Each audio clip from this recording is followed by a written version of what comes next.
in Los Angeles. With that, we bring in acting ICE Director Todd Lyons. Director, good to have you back with us today. Thank you very much for joining us. I want to play this question because we just saw some of the violence playing out. Some of the looting is horrific as you watch people just running in, breaking windows, grabbing things from Apple stores and other stores in Los Angeles. Maxine Waters says there's no violence going on here. Watch this.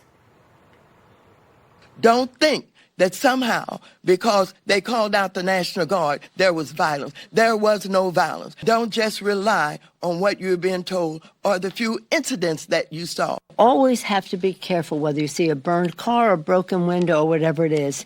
It may be the exuberance of the moment, but it may be the anarchist setting in.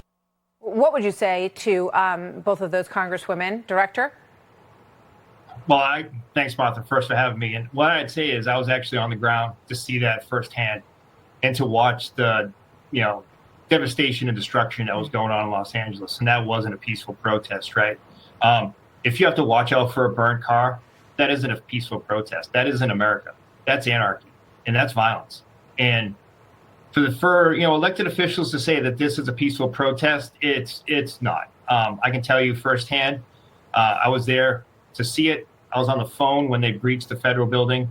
To hear that your officers and agents are trapped by a group of 1,000 people, and for my leaders on the ground to tell me they have to hang up because they have to deal with people that just breached our building, that's really concerning, and it's violence. That has no place in America. Obviously, ICE supports the First Amendment. We support free speech.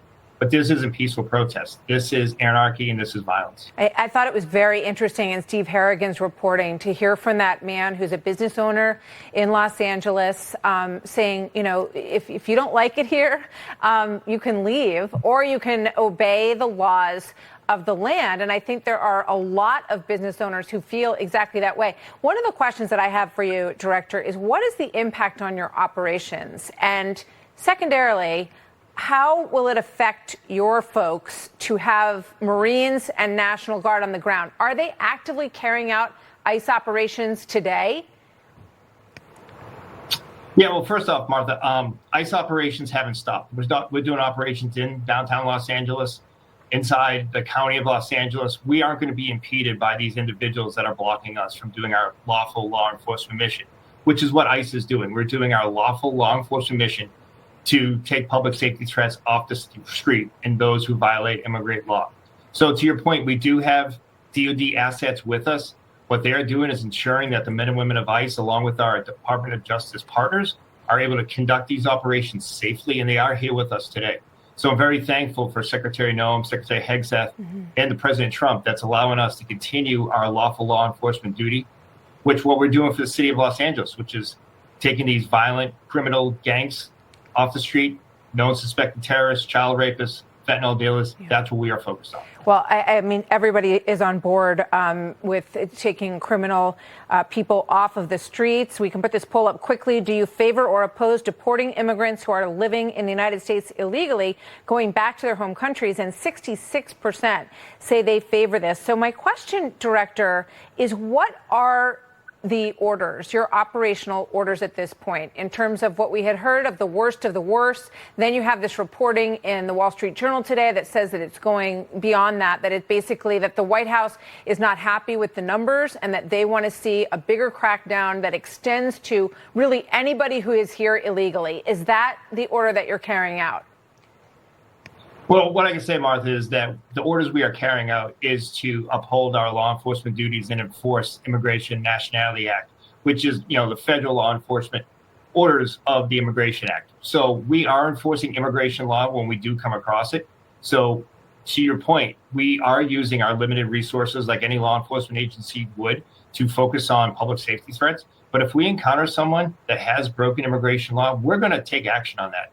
Just much like a police department who encounters individuals that may have been caught for speeding or a misdemeanor, they won't walk away from a crime. Neither will ICE.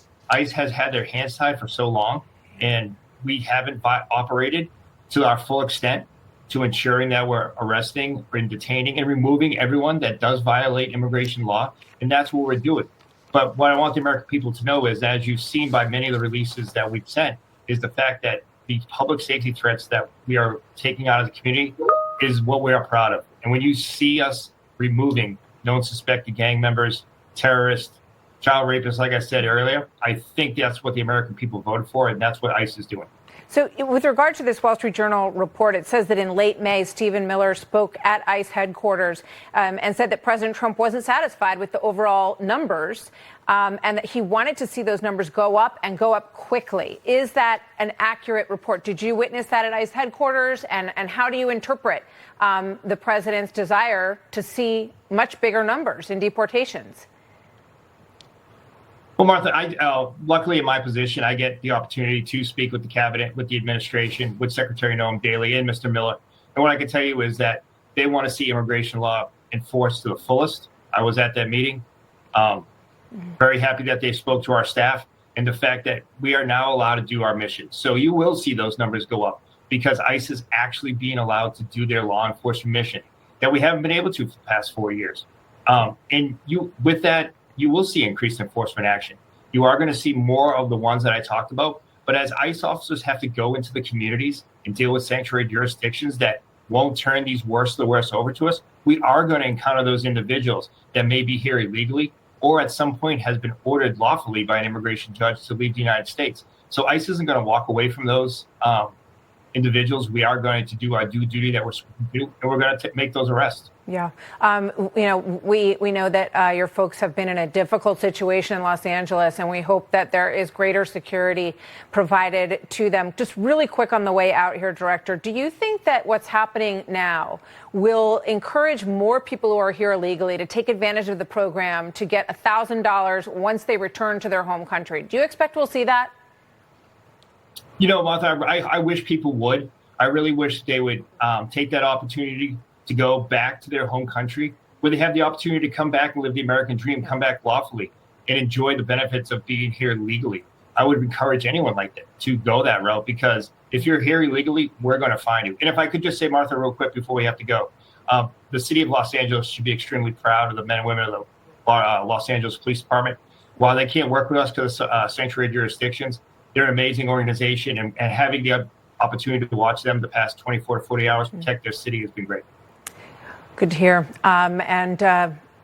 Best of luck to all of law enforcement in this volatile situation. We hope things calm down with the presence that we're seeing on the ground now. Director Lyons, thank you very much. Good to have you here, sir. Thanks, Martha. Appreciate it. You bet. So President Trump, as I mentioned, is at Fort Bragg in North Carolina this hour, home of the largest